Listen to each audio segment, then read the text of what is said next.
Students now let's start. Students physics continue कर रहे थे। मैंने फर्स्ट लॉ ऑफ मोशन की बात कही थी बेटा, मैंने फर्स्ट लॉ ऑफ मोशन की बात बता दी है। अगर आप ने लिया होगा क्लास स्टूडेंट तो first law of motion, first law of motion में मैंने बता दिया है। फर्स्ट लॉ ऑफ मोशन को बेटा मैंने कहा है कि लॉ ऑफ इनर्शिया भी कहते हैं, और इनर्शिया के बारे में हम लोगों ने बात कर ली है बेटा, लॉ ऑफ इनर्शिया राइट भी कहते हैं। लॉ ऑफ इनर्शिया, इनर्शिया का मतलब स्टूडेंट्स मैंने ऑलरेडी बता दिया, कोई भी ऑब्जेक्ट अपनी कोई भी ऑब्जेक्ट बेटा अपनी यू नो व्हाट स्टेटस में रहना चाहता है, अपना एक तरीके से कहूं तो पोजीशन नहीं बदलना चाहता। कोई भी ऑब्जेक्ट अपना पोजीशन बदलना नहीं चाहता है स्टूडेंट्स, उसकी ये क्वालिटी को इनर्शिया कहते हैं। अगर मोशन में है तो मोशन में रहेगा, रेस्ट में है तो रेस्ट में रहेगा, जब तक कि उस पर कोई आउटर फोर्स एक्सर्ट नहीं किया जाता। इसे न्यूटन का फर्स्ट लॉ ऑफ मोशन कहते हैं। कोई बुक अगर रखी है बेटा तो उसको मैं उठाता हूं या आप उठाते हो तो आपने एक चीज देखा होगा स्टूडेंट्स कि आपको प्रेशर फील होता है। आपको क्या फील होता है बेटा? प्रेशर फील होता है। और प्रेशर इसीलिए फील होता है क्योंकि वो ऑब्जेक्ट विरोध करता है, और उस विरोध के एवज में आपको एक फोर्स लगाना पड़ता है स्टूडेंट्स, वही इनर्शिया होता है।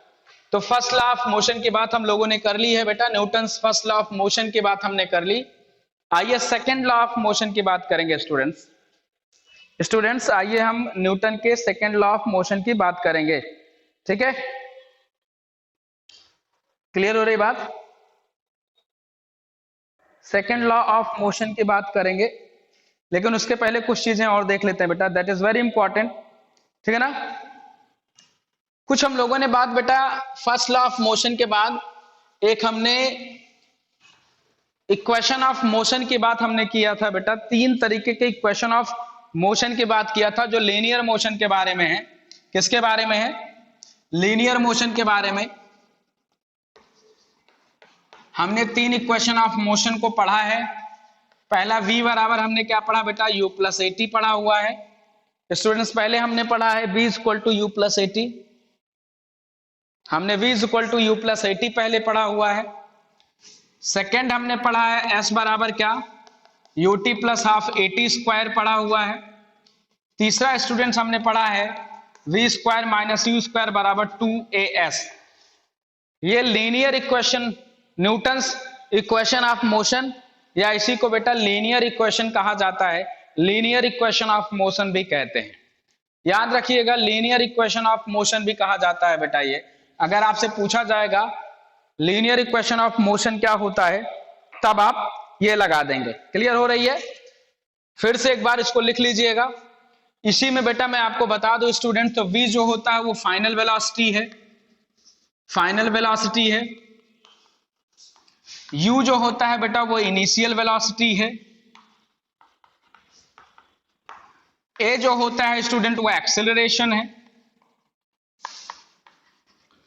t जो होता है बेटा वो टाइम है, और s जो है वो है डिस्प्लेसमेंट। ये बातें हमने कर दी हैं। ये लीनियर मोशन है।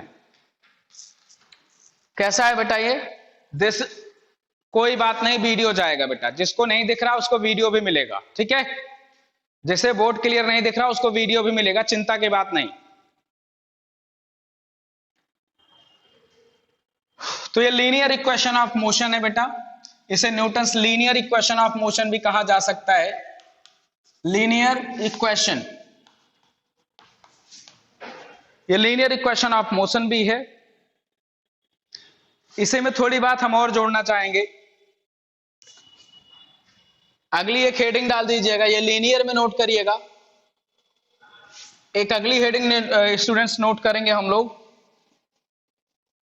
Vertical equation of motion. Copy में डाल दीजिए heading, vertical equation of motion. Heading डालिए इसको, vertical equation of motion. Students heading डाल दीजिए एक बार, वर्टिकल इक्वेशन ऑफ मोशन। डाल दिया बेटा? कोई भी ऑब्जेक्ट अगर वर्टिकली ऊपर की तरफ मोशन करेगा या कोई व्यक्ति किसी चीज को ऊपर फेंक देता है, किसी मैसिव ऑब्जेक्ट को, किसी भी मैसिव ऑब्जेक्ट को जब भी बेटा ऊपर की तरफ फेंका जाएगा, कहां फेंका जाएगा, ऊपर की तरफ, तो इस पे नीचे की तरफ एक फोर्स लगेगा, दैट इज ग्रेविटी जी। बेटा अर्थ के द्वारा एक फोर्स लगाया जाता है जिसे फोर्स ऑफ ग्रेविटी स्मॉल जी कहते हैं।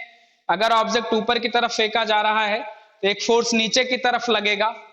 तो जो हमने लीनियर इक्वेशन ऑफ मोशन पढ़ा हुआ था, ठीक है बेटा, जो हमने लीनियर इक्वेशन ऑफ मोशन पढ़ा है उसमें जो एक्सेलरेशन है, एक्सेलरेशन हमने पढ़ा था उसमें क्या ए, यहां पे हुआ एक्सेलरेशन बेटा ग्रेविटी हो जाएगा। ग्रेविटी क्या, स्मॉल जी। मतलब वर्टिकल इक्वेशन ऑफ मोशन में, लीनियर इक्वेशन ऑफ मोशन में सिर्फ ए की जगह जी रख देंगे, हमें वर्टिकल इक्वेशन ऑफ मोशन मिलेगा। क्लियर? तो वर्टिकल इक्वेशन ऑफ मोशन में ये लिख लीजिएगा। और फिर आइए पहला देखेंगे। पहला देखेंगे तो v इज इक्वल टू हो जाएगा u प्लस ए की जगह क्या रखेंगे g, तो हो जाएगा u प्लस जी टी। क्योंकि इसमें क्या करेंगे बेटा, एक्सेलरेशन जो है, एक्सेलरेशन ग्रेविटी की वजह से है, तो इसलिए बेटा a इज इक्वल टू क्या कर देंगे g।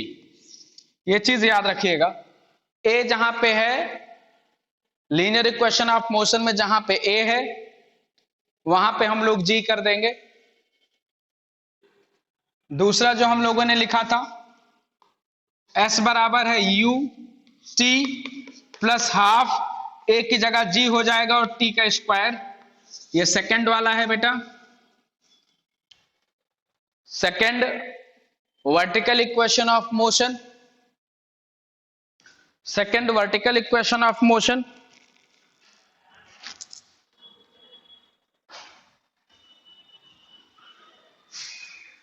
ठीक है,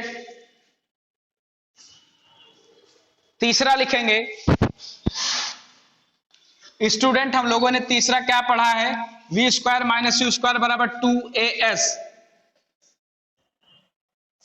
स्टूडेंट्स हमने पढ़ा है लीनियर इक्वेशन ऑफ मोशन में कि v square minus u square बराबर 2as। Students we have studied about it, right, we have studied about it. V square minus u square equal to 2as, ये linear equation of motion में पढ़ा है, या ये Newton's equation of motion है।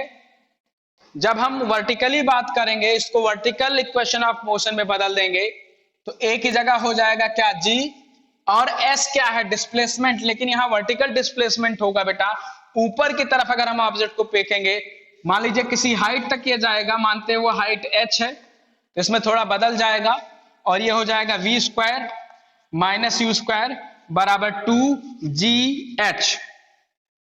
ये तीसरा है स्टूडेंट्स, तीसरा वर्टिकल इक्वेशन ऑफ मोशन है, v square minus u square is equal to 2gh। यहां पे नोट कर लीजिएगा, थोड़ा सा बता देंगे।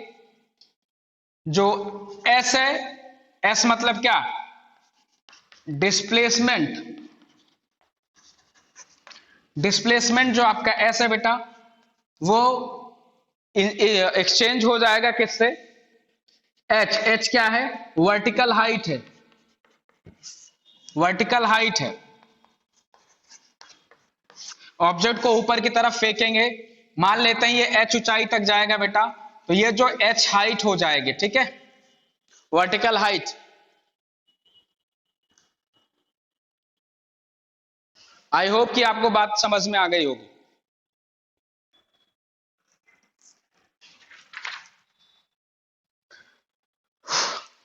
आइए अगली हेडिंग डालेंगे, बहुत इंपॉर्टेंट हेडिंग है student, next heading is very important. अगली हेडिंग डालेंगे बेटा मोमेंटम। मोमेंटम डाल देते हैं, बहुत इंपॉर्टेंट हेडिंग है बेटा। स्टूडेंट्स नोट करिए, मोमेंटम बहुत ही इंपॉर्टेंट हेडिंग है।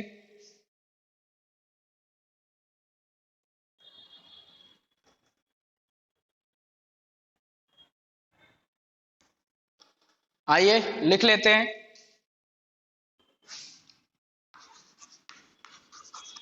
Momentum is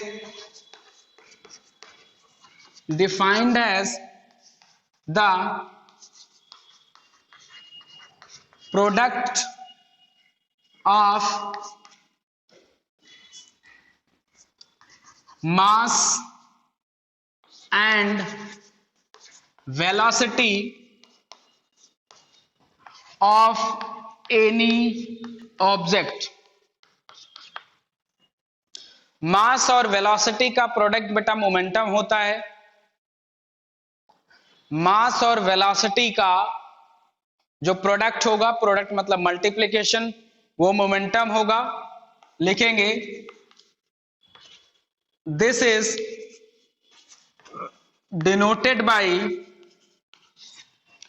P। this is denoted by P मतलब P क्या होगा, ये मोमेंटम है, इज इक्वल टू हो जाएगा मास इनटू वेलोसिटी। ये फार्मूला है, नोट कर लीजिए स्टूडेंट्स, ये फार्मूला है, इसको नोट कर लीजिए।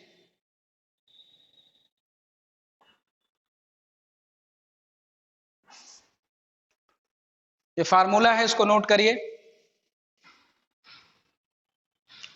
P इज इक्वल टू हो गया M इंटू V।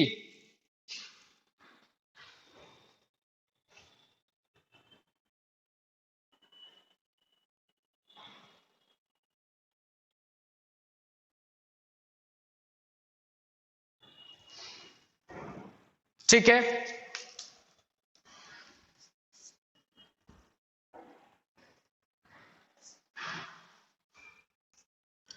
आइए आगे देखते हैं बेटा।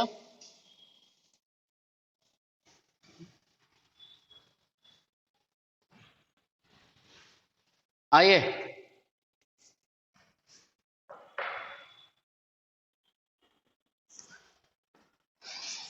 स्टार बना के लिख देंगे बेटा, rate of change of momentum is rate of change of momentum is equal to applied force। याद रखिए बेटा, अगर हमें मोमेंटम पता है दो स्थितियों में, दो अलग अलग स्थितियों में अगर हमें मोमेंटम पता है तो कितना फोर्स अप्लाई किया गया इस मोमेंटम को जनरेट करने के लिए हम देख सकते हैं। लिखेंगे late P1 and P2 are momentum of any object at two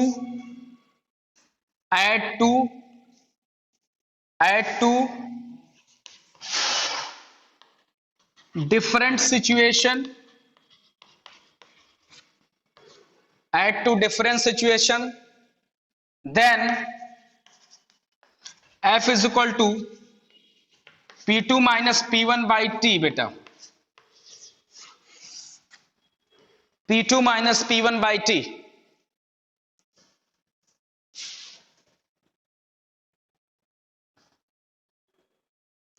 P2 minus P1 by T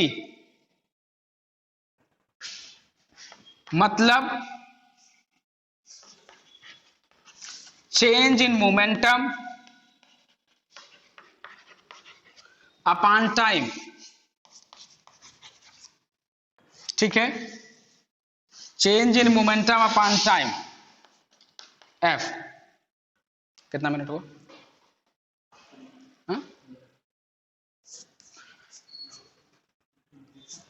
change in momentum in time. So students, आज की क्लास के लिए इतना ही करते हैं, आगे फिर करेंगे। नोट्स में करना है इसको बेटा एंड व्हाट्सएप ग्रुप में भेजना है। अभी के लिए इतना ही। Thank you very much everyone for watching this session. Thank you everyone.